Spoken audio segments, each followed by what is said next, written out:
una señal a la cadena simpática y desde la cadena simpática se va a enviar una señal hacia la parte del colon descendente, ¿sí? A todo el colon, pero sobre todo al colon descendente, para estimular la...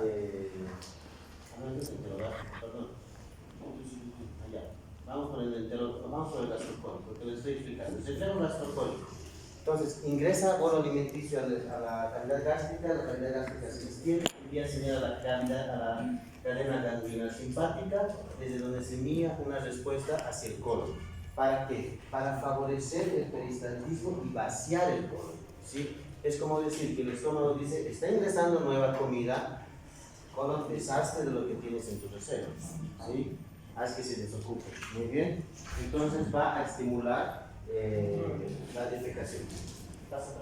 Ya va a estimular la defecación y eso es lo que puede pasar después de que consumes algún alimento. Ya consumes algún alimento y después a la media hora pues te dan ganas de ir al baño. Entonces eso será gracias al reflejo gastrocólico. Gastro inicia en el estómago, cólico estimula el intestino colónico. ¿De acuerdo? Colon. Tenemos el reflejo enterogástrico. ¿Ya? En el reflejo enterogástrico, ¿qué es lo que vamos a ver? El reflejo enterogástrico va a partir desde el tubo digestivo delgado, el intestino delgado, ¿ya? Desde el intestino delgado, donde puede haber estado acumulándose alimento, has comido muy rápido, se ha vaciado el estómago rápidamente, está acumulando demasiado alimento en el intestino delgado, entonces eso va a generar una señal, ¿sí?, hacia la cadena ganglionar y desde la cadena ganglionar va a enviar una respuesta, pero en este caso hacia el estómago. ¿Para qué? Para disminuir la motilidad gástrica. De esa manera disminuir el vaciamiento gástrico, que ya no se llene, ya no se acumule con contenido en el intestino delgado. Muy bien. Y finalmente tenemos, enterogástrico, gastrocólico, tenemos el reflejo coloidal, ¿de acuerdo? El reflejo coloidal va a ser desde el colon hacia el ilion, ¿sí?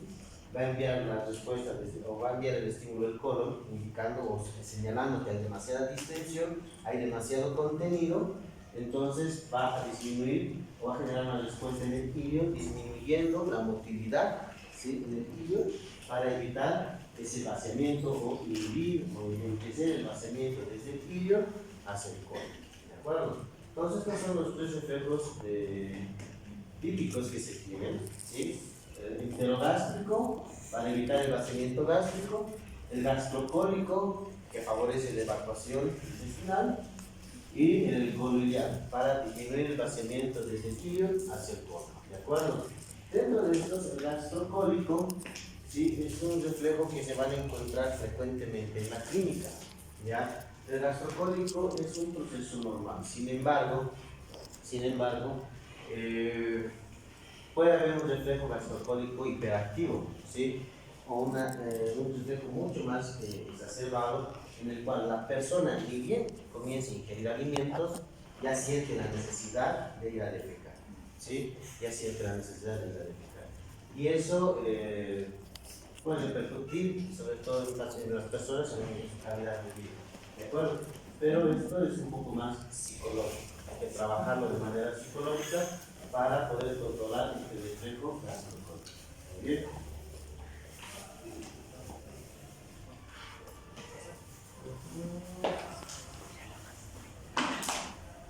Ya.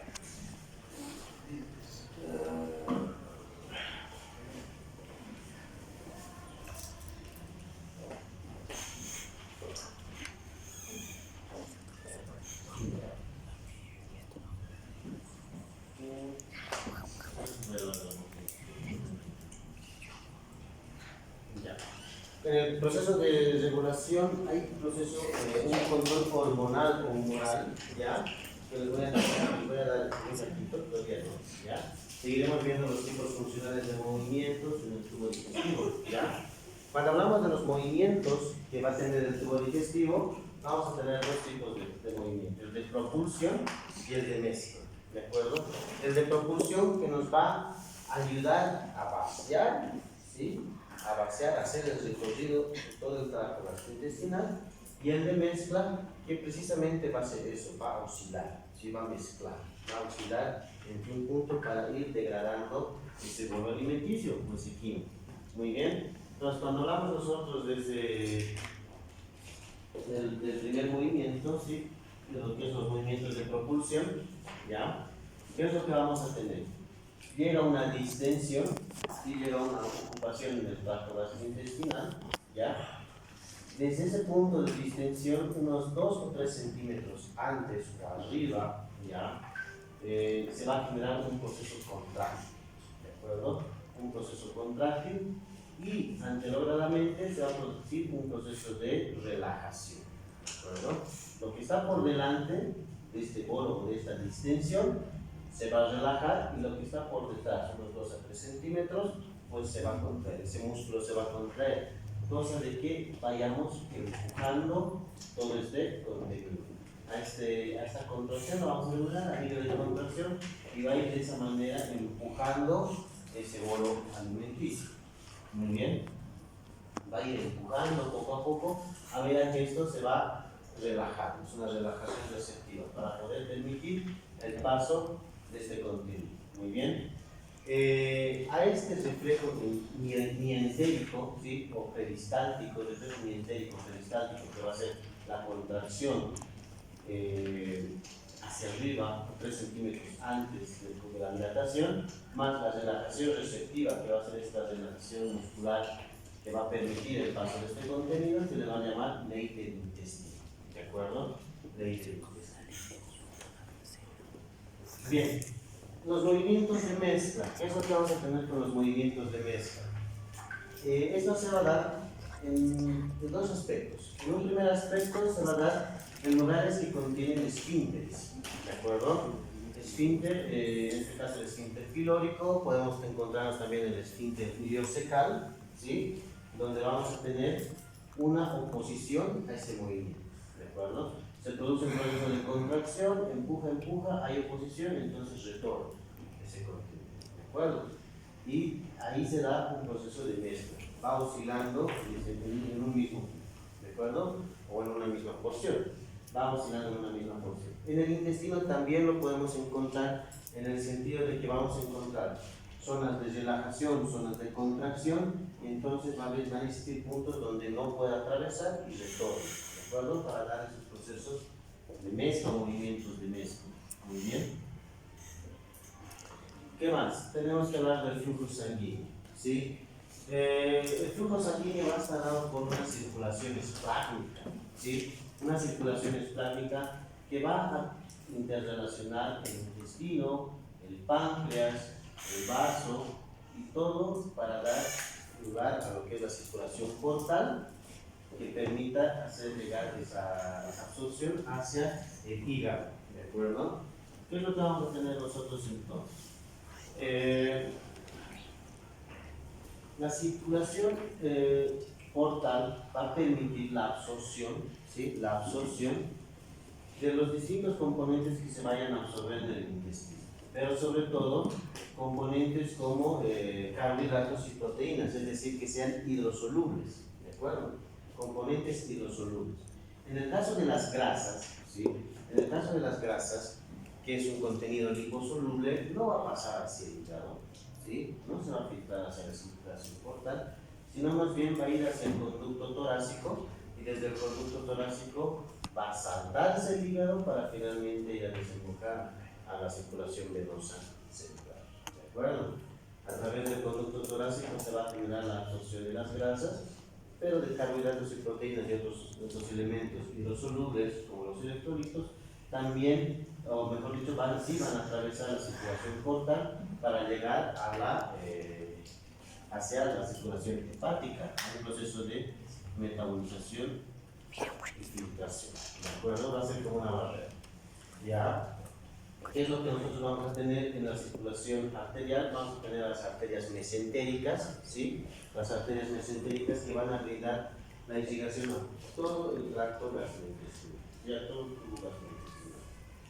Van a brindar la irrigación al páncreas también, al vaso, favoreciendo la actividad, ¿sí? Sobre todo en el páncreas, la actividad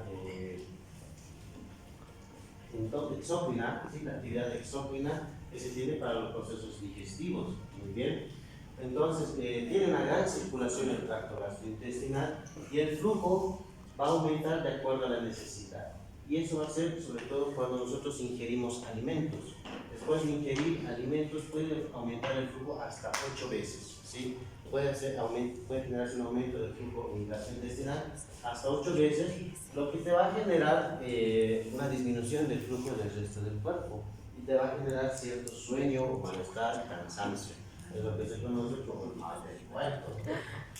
Después de comer, te da un bajón, te da un decaimiento, quieres ir a dormir. Muy bien. Esto va a estar regulado por hormonas como la taurina y la bradicina que van a generar un proceso de vasodilatación, ¿sí? Un proceso de vasodilatación a nivel de lo que es la circulación gastrointestinal para favorecer ese proceso de absorción.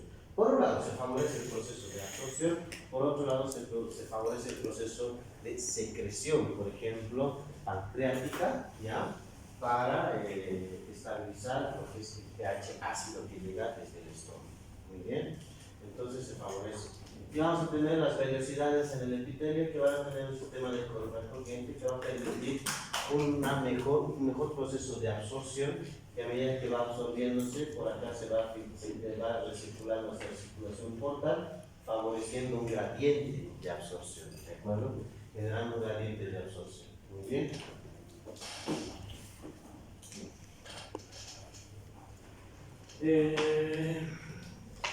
Vamos a tener cierto control nervioso en lo que es el flujo, ¿sí? En el flujo sanguíneo gastrointestinal, donde el sistema nervioso parasimpático va a favorecer un proceso de vasodilatación, ¿sí?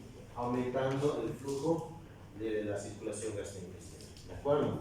El parasimpático sabemos que nos genera un proceso de vasodilatación. Esa vasodilatación con la disminución de la resistencia genera un mejor flujo, entonces se produce una mejor absorción. ¿De acuerdo? Y el sistema nervioso simpático va a generar vasoconstricción, disminuyendo el flujo gastrointestinal, lo cual puede servir como rescate ante procesos, ¿sí? Ante procesos de hemorragia. ¿Sí? Cuando se ha perdido volúmenes sanguíneos, se produce una vasoconstricción, ¿ya? Se produce una vasoconstricción en respuesta a la estimulación simpática, lo que va a ser como un escape o una medida de regulación, ¿ya? Para favorecer la circulación a otros órganos vitales, ¿sí? A otros órganos vitales. Muy bien.